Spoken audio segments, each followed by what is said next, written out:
So let's start with the biggest spread this weekend. Bills 14.5 point favorites over the Jags. Too high or too low, AJ? I mean, look, I absolutely expect Buffalo to come out and win this one and likely in convincing fashion here. But more than 2 TDs, like that's just too high to me. The Jags aren't, without talent. They've got Lawrence. If Robinson plays, like they've got some players. It's just too big of a spread at 14.5. If it was like less than the 2 touchdowns, right? Even 13.5, I'd feel a little bit better about. But the Jags aren't a complete walkover club in my opinion here. Pearce, how do you feel about this spread? It's too low. A number is never too high when it's the Jags. And yeah, they are a complete walkover team in my book. We've seen the Bills do this before. Houston shut out by the Bills. Miami shut out by the Bills. Maybe the Jaguars are in the same company as those teams. Maybe they're not even as good as those two teams. The Bills defense should have no problem shutting down this Jaguars offense that has not looked very good this year. They haven't even looked very good in garbage time. They've played well against some bad opponents. And then on the other side, Buffalo's offense has been pretty solid. They have no problem scoring against bad teams. They have no problem scoring against good teams. I know it's a big number, but we've seen several teams this season already cover big numbers against bad teams. All right, Geoff, 14.5 points. Do you feel like the Jags are a walkover team here? You can go with this number? I mean, as much as I hate ties in general and wearing them, I am going to side with the guy wearing one here and break the tie. I think this number is not big enough. I mean, we have precedent here, right? I mean, the Bills opened as 14-point favorites against Miami last week. They beat them by 16, and that line did get up to around 16 by game time. So, all things considered, you look at the Bills against Miami. Miami's defense was getting a little bit healthy there to put up a little bit of a fight, but the Jags aren't going to do that. I mean, the Jags play at one of the fastest paces in the league, and they have no interest in making games slower or their defense trying to step up. This is a team too that's 2-5 against the spread. Buffalo's 4-2-1 against the spread. I mean, these teams are just complete opposite in terms of what they do and how they perform on the field. Buffalo, to me, is the most complete team in the NFL, or one of the top 3 complete teams. They can get here by so many ways too, Jess. That's the other thing. Josh Allen can chuck the ball around. Their defense could come up with a couple late picks. I just don't trust the Jags offense necessarily. Yeah, Trevor Lawrence is running it a little bit. Maybe they could connect with a big bomb, but he has not been good on downfield passes. He's still not throwing it downfield that much. I think this spread will probably get up a little bit by game time, but if it stays under 17, I'll take the Bills to cover. All right, guys, Cardinals are now 2-point dogs as Murray's status is up in the air. Is that spread right, given that Cliff Kingsbury has said that he's still comfortable with Murray playing on Sunday, even if he doesn't practice during the week, Pearce?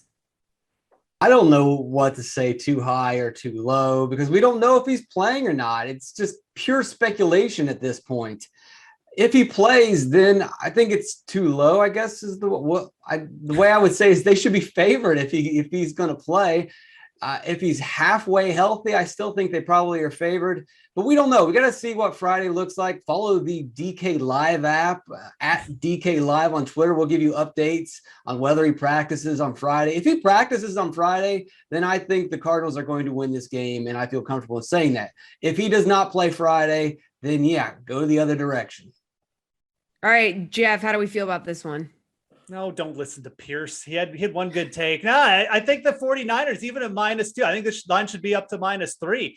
You've got a banged up Kyler Murray. You've got a banged up team that DeAndre Hopkins may not play.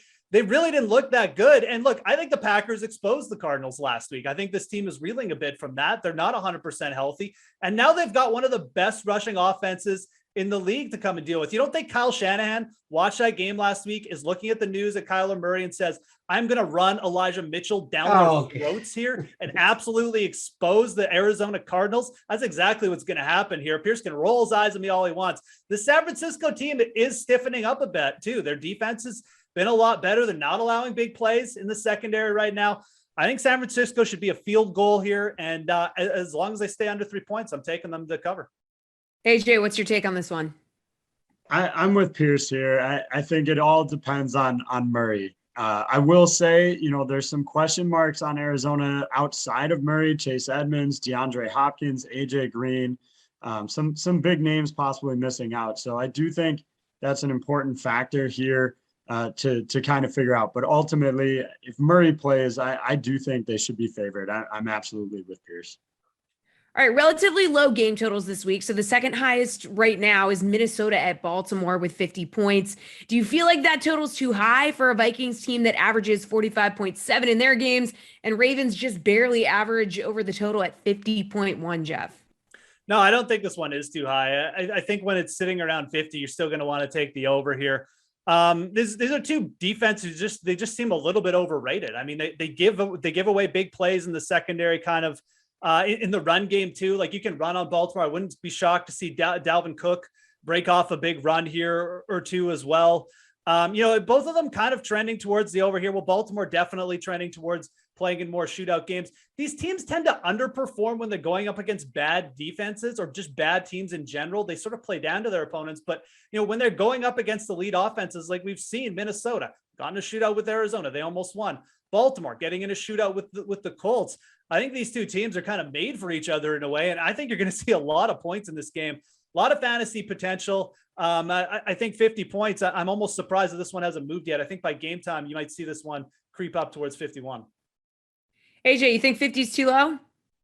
No, I actually think it's just a tad too high. You have to consider, Minnesota's defense has allowed the 5th fewest total points in the league right now at 150. That's just 21.4 per game. The Ravens offense, for their part, is averaging 26 points per game. And you add in the fact that both these teams are in the top half in terms of run play percentage. It's ground and pound on both these teams relative to the rest of the league. And I would expect maybe a bit of a slower game than what we've seen in the past. All right, Pearce, where are you going on this 50-point total? I'm on the same page with Geoff for once here. These defenses are overrated. Mike Zimmer's defenses are supposed to be better than this. I know that they're limiting points, but in terms of rush defense, they're towards the bottom in the league, and that's going to be a problem against the Ravens team that likes to run the ball. And, this is, although the Vikings have been pretty good against the pass, this is kind of a different dynamic passing attack that I think can move the ball. And I know the Ravens offense has kind of been pretty mercurial. There's times that they've let us down, and there's other times where they've exploded. I think we're going to see one of those 30-point outputs from the Ravens. And then also, just as Mike Zimmer's defenses have been slightly overrated, the Ravens defense is overrated as well. They're average to below average. We saw that last week against the Bengals. We saw that in the first half against the Colts. I think both these defenses are weak. The offenses can let us down, but I think this time they're going to put the points on the board. All right, on the other side, Pats, Panthers, lowest total on Sunday at 41. Too high or too low, AJ? Honestly, this one feels just about right to me to be the lowest total on the board. Sam Darnold is dealing with some question marks there. If he can't play, then this Panthers team is going to be even more reliant on the run. Carolina is 4th in the league in time of possession, while also averaging just 20 points per game, just a little bit over that. So there's not a lot of speed coming out of that team. And again, if Darnold's out, it's even more of a problem for them. Pearce, you feeling like that 41 number might be just right? No, I love taking the over on these low total games. A couple weeks ago, the Steelers game went well over when they were the lowest total. Last week, the Bears and Niners was the lowest on the board, and that one cruised over pretty easily. I think this Panthers team is definitely overrated. They face the second easiest schedule in football. They've improved. They're much more healthy.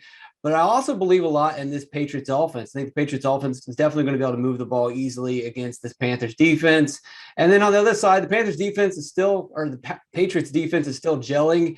And I think the Panthers will be able to, even if they have a backup quarterback in, put some points on the board and get over this number. Geoff, you think they can go over 41 points? Yeah, I'll take the Pearce Dietrich cop-out answer and go and just say this one's too low, and I'll just take the automatic over here. But I mean, look, we do need to, Pearce is right, we do need to give the Patriots offense some credit here. And it's a team that scored 25 or more points in their last 4 games. I mean, this is an offense that's kind of just going underrated because they don't have any big names. They're just doing it every week with different players and in different ways. And Carolina has not played anyone. I mean, they really haven't. They just allowed 25 points to the Giants without Galladay and Saquon Barkley, 34 points to the Vikings. this team has been getting by on a weak schedule. And yeah, they've been winning some games. Like AJ said, it's a good point. They definitely are trying to slow the pace down, but I don't think they're going to be able to do that against the Patriots. And look, here's the hot take of the week. Sam Darnold, if he's out, that might actually be a boon to their offense. Christian McCaffrey also should give them a little boost. I definitely think this total is just a little bit too low for you to take the under. So I'm leaning over here for sure.